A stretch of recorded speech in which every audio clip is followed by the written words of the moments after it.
Praise the Lord. கர்த்தருக்கு மகிமை உண்டாவதாக. இந்த காலை வேளையில் கர்த்தருடைய வார்த்தை மூலமாய் உங்கள் யாவரையும் சந்திப்பதிலே நான் மிகுந்த மகிழ்ச்சி அடைகிறேன். கலாத்தியர் புத்தகம் 4ஆம் அதிகாரம் 19ஆம் வசனம். என் சிறு பிள்ளைகளே, கிறிஸ்து உங்களிடத்தில் உருவாகும் அளவும் உங்களுக்காக மறுபடியும் கற்ப வேதனைப்படுகிறேன் என்று பவுல் கலாத்திய சபைக்கு எழுதுகிறார். அன்பான தேவனுடைய பிள்ளைகளே, பவுலுடைய இருதயத்தின் வாஞ்சை என்னவென்றால், திருச்சபை மக்கள், கலாத்திய சபையில் இருக்கிற ஒவ்வொரு மக்களும் கிறிஸ்துவுக்குள்ளாக இருக்க வேண்டும். அவள் கிறிஸ்துவை போல மாற வேண்டும். ஒவ்வொரு தேவனுடைய பிள்ளைகளும் கிறிஸ்துவை தரித்து கொண்டு கிறிஸ்துவை போல் வாழ வேண்டும் என்று சொல்லி அவர் பிரயாசப்பட்டார். அவருடைய ஏக்கம், இருதயத்தின் பாரம் எல்லாம் ஒவ்வொரு தேவனுடைய பிள்ளைகளும் இயேசுவை போல் மாற வேண்டும் என்பதே. எனவேதான் பவுல் சொல்லும்போது, நான் கிறிஸ்துவை பின்பற்றுகிறது போல நீங்கள் என்னை பின்பற்றுங்கள் என்று சொல்லுகிறார். இந்த காலை நேரத்தில் இறைவார்த்தை கேட்கிற தேவனுடைய பிள்ளைகளே, நமக்குள்ளே இயேசு கிறிஸ்து உருவாக வேண்டும். இன்னைக்கு பார்த்தீங்கன்னா, அநேக தேவனுடைய பிள்ளைகள், கர்த்தரை ஆராதிக்கிற பிள்ளைகளுடைய வாழ்க்கையில் கிறிஸ்து இல்லாமல் வாழ்ந்து கொண்டிருக்கிறாங்க. கிறிஸ்து உருவாகவில்லை. ஆனால் உலக காரியங்களும் உலக இச்சைகளும் சத்துருடைய செயல்களும் இன்றைக்கி அநேக தேவனுடைய பிள்ளைகளுடைய வாழ்க்கையில் உருவாகி கொண்டிருக்கிறது. எனவே தேவனுடைய பிள்ளைகள் கிறிஸ்துவை விட்டு வெளியே வாழ்வதை நாம் பார்க்க முடிகிறது. இந்த இறைவார்த்தை கேட்கிற நீங்கள் நானும் ஒவ்வொரு நாளும் நமக்குள்ளே கிறிஸ்து உருவாக வேண்டும். ஆமென். ஒவ்வொரு நாளும் கிறிஸ்து நமக்குள்ளிருந்து வெளிப்பட வேண்டும். இன்றைக்கி பார்த்தீங்கன்னா, அநேக மக்களுடைய வாழ்க்கையை பார்க்கும்போது கிறிஸ்துவை குறித்து போதிக்கிறார்கள், கிறிஸ்துவை பற்றி பேசுகிறார்கள், ஆனால் கிறிஸ்துவை போல வாழ முடியாமல் இருக்கிறாங்க. கடந்த நாட்களிலே ஊழியத்துக்காக கடல் சென்றபோது அங்கே ஒரு நபரை சந்தித்தேன். அந்த நபர்கிட்ட பேசும்போது, இன்றைக்கு நாம் கிறிஸ்துவை குறித்து பேசுவதை விட கிறிஸ்துவை போல வாழ்ந்து காட்டினாலே போதும், கிறிஸ்துவை வெளிக்காட்டினாலே போதும், நமக்குள்ளிருந்து கிறிஸ்து வெளிப்படும் பொழுது அநேக ஜனங்கள் இயேசுவை ஏற்றுக்கொள்வார்கள் என்று சொல்லி நான் அவரிடத்தில் சொன்னேன். இதுதான் உண்மை. தேவனுடைய பிள்ளைகளே, நாம் கிறிஸ்துவை வெளிப்படுத்துகிறவர்களாய் காணப்பட வேண்டும். ஒவ்வொரு நாளும் எங்கெல்லாம் யாரை யாரை சந்திக்கிறோமோ, எங்கெல்லாம் செல்லுகிறோமோ, அங்கெல்லாம் நாம் ஒவ்வொருத்தரும் கிறிஸ்துவை வெளிப்படுத்தும் பொழுது அநேக மக்கள் கிறிஸ்துவை ஏற்றுக்கொள்வார்கள். ஆமென். கலாத்தியர் புத்தகத்தில் நீங்கள் 3ஆம் அதிகாரத்தில் பார்த்தீங்கன்னா, 26ஆம் வசனத்தில் நீங்கள் வாசித்து பார்த்தீங்கன்னா, நீங்கள் எல்லாரும் கிறிஸ்து இயேசுவை பற்றி விசுவாசத்தினால் தேவனுடைய புத்திரராக இருக்கிறீர்களே, ஏனெனில் உங்களில் கிறிஸ்துக்குள்ளாக ஞானசானம் பெற்ற எத்தனை பேரோ அத்தனை பேரும் கிறிஸ்துவை தரித்து கொண்டிருக்கிறீர்களே. இங்கே பவுல் சொல்லும்போது, இயேசுவை பற்றும் விசுவாசத்தினால் தேவனுடைய புத்திரர்களாக இருக்கிறீர்களே. இயேசு கிறிஸ்துவை நாம் பற்றி கொண்டு அவர் மேல் நாம் விசுவாசம் வைக்கும் பொழுது நாம் அவருடைய பிள்ளைகளாய் மாறிவிடுகிறோம்.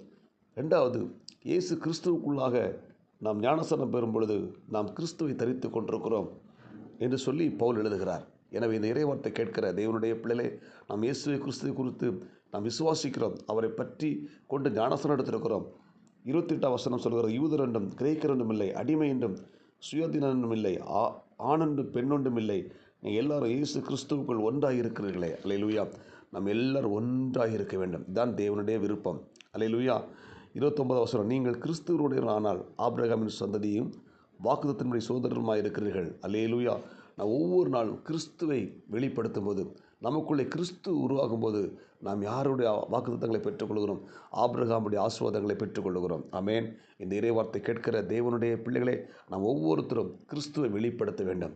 நம்முடைய ஜீவிதத்தில் ஒவ்வொரு நாளும் இயேசு கிறிஸ்துவை வெளிக்காட்ட வேண்டும், வெளிப்படுத்த வேண்டும். நமக்குள்ளே கிறிஸ்து உருவாக வேண்டும். அதுதான் பவுலுடைய வாஞ்சை, பவுலுடைய விருப்பம். பவுல் சொல்கிறாரு, இயேசு கிறிஸ்துவின் அச்சு அடையாளங்களை என் சரீரத்தில் தரித்து கொண்டிருக்கிறேன் என்று சொல்லுகிறார். ஆமென்.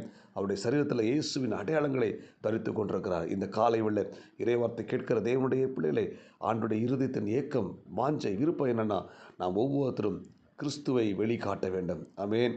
கிறிஸ்து நமக்குள் உருவாக வேண்டும். கிறிஸ்து நமக்குள்ள உருவாகி அநேக மக்களை கிறிஸ்துவுக்குள்ள வழிநடத்துகிற அந்த பலனையும் அந்த அபிஷேகத்தை கர்த்தர் நமக்கு தருவாராக. எனவே இந்த இறைவார்த்தை கேட்கிற நமக்குள் யார் உருவாகி கொண்டிருக்கிறார்? கிறிஸ்து உருவாகி கொண்டிருக்கிறாரா, இல்லை பிசாசுடைய கிரியைகள் நமக்குள்ளே உருவாகி கொண்டிருக்கிறதா என்பதை ஆராய்ந்து பார்க்க வேண்டும். ஒருவேளை கிறிஸ்து உருவாகாமல் பிசாசின் கிரியைகள் நமக்குள் உருவாகி கொண்டிருக்குமானால் நிச்சயமாக நம்மை தேவன் ஆஸ்வதிக்க முடியாது. எனவே அந்த பிசாசின் அந்த செயல்பாடுகள், பிசாசின் அந்த காரியங்கள் நமக்குள்ளே உருவாகாதபடிக்கு தேவன் நம்மை பாதுகாத்து தேவனுடைய காரியங்கள் கிறிஸ்து நமக்குள் உருவாக வேண்டும். ஒருவேளை இதுவரைக்கும் ஆண்டு எனக்குள்ளே இருக்கிற அந்த பிசாசு காரியங்கள் எனக்குள்ளே உருவாகி கொண்டிருக்கிறது, பிசாசின் குணங்கள் எனக்குள்ளே உருவாகி கொண்டிருக்கிறது என்று நாம் நினைப்போமானால் இன்றைக்கு ஜெபம் பண்ணி அந்த காரியங்கள் நம்மை விட்டு வெளியே போய் நமக்குள்ளே கிறிஸ்து உருவாக வேண்டும். ஆமென். இயேசு கிறிஸ்து எனக்குள்ளே உருவாக வேண்டும் என்று நம்ம வாஞ்சிப்போம். அதான் பவுலுடைய வாஞ்சை. பவுலுடையார் கற்ப வேதனைப்படுகிறார். அந்த கற்பஸ்திரி எப்படி வேதனைப்படுவாளோ அந்த அளவுக்கு வேதனைப்பட்டு சொல்கிறாருன்னா அவர் எவ்வளோ ஒரு பாரத்தோடு கூட காணப்பட்டிருப்பார். இந்த கலாத்திய சபையில் பார்த்திங்கன்னா அநேக விசுவாசிகள் வித்தியாசமாக வாழ்ந்தார்கள். அவங்க வாழ்க்கையில் பிசாசின் கிரியைகள் உருவாகி கொண்டிருந்தது. எனவே பவுலடியார் அதை கண்டித்து எச்சரித்து ஆத்தும பாரத்தோடு உங்களுக்குள்ளே கிறிஸ்து உருவாக வேண்டும், அதுக்காக நான் கற்பவேதனைப்படுகிறேன் சொல்லி கண்ணீரோடு கூட ஜெபிக்கிறார். இது இறைவார்த்தை கேட்கிற தேவனுடைய பிள்ளைகளே, நானும் அந்த பவுலுடைய இருதயத்தோடு கூட உங்களுக்கு நான் சொல்லுகிறேன். உங்களுக்குள்ள இருக்கிற அந்த பிசாசின் கிரியைகள், பிசாசின் காரியங்கள் உருவாகாமல் அது வெளியே போகணும். இயேசு கிறிஸ்து உங்களுக்குள்ளே உருவாக வேண்டும். அதற்காக நான் பாரத்தோடு உங்களுக்காக நான் ஜெபிக்க போகிறேன். பரலோக தேவனே, இந்த இறைவார்த்தை கேட்ட ஒவ்வொரு தேவனுடைய பிள்ளைகளுக்காக நான் ஜெபிக்கிறேன். ஆண்டவர், இந்த இறைவார்த்தை கேட்கிற ஒவ்வொரு தேவனுடைய பிள்ளைகளுக்கும் அந்த கிறிஸ்து உருவாக வேண்டும். ஒவ்வொருடைய இருதயத்திலும் கிறிஸ்து உருவாகி அவங்க கிறிஸ்துவை வெளிக்காட்ட வேண்டும். ஆண்டவரே, அப்படிப்பட்ட கிருபை கொடுங்க. பிசாசின் காரியங்கள், பிசாசின் கிரியைகள் உருவாகி கொண்டிருக்குமானால் அது வெளியேற்றப்படணும். ஆண்டவரே, இயேசு கிறிஸ்து உருவாக்கப்பட்டு ஒவ்வொரு தேவனுடைய பிள்ளைகளும் கர்த்தருக்காய் வைராக்கியமாய் வாழ உதவி செய்வதாக. இந்த காலை வேளையில் இறைவார்த்தை கேட்ட ஒவ்வொரு தேவனுடைய பிள்ளைகளும் கர்த்தர் ஆஸ்வதிங்க. இந்த நாளுக்குரிய கிருபை கொடுங்க. இயேசுவின் நாமத்தில் ஜெபிக்கிறோம் நல்ல பிதாவே, ஆமேன். God bless you. உங்களை யாவரும் கர்த்தர் ஆஸ்வதிப்பாராக. இந்த நாள் உங்களுக்கு இனிமையாய் அமையட்டும். ஆமேன்.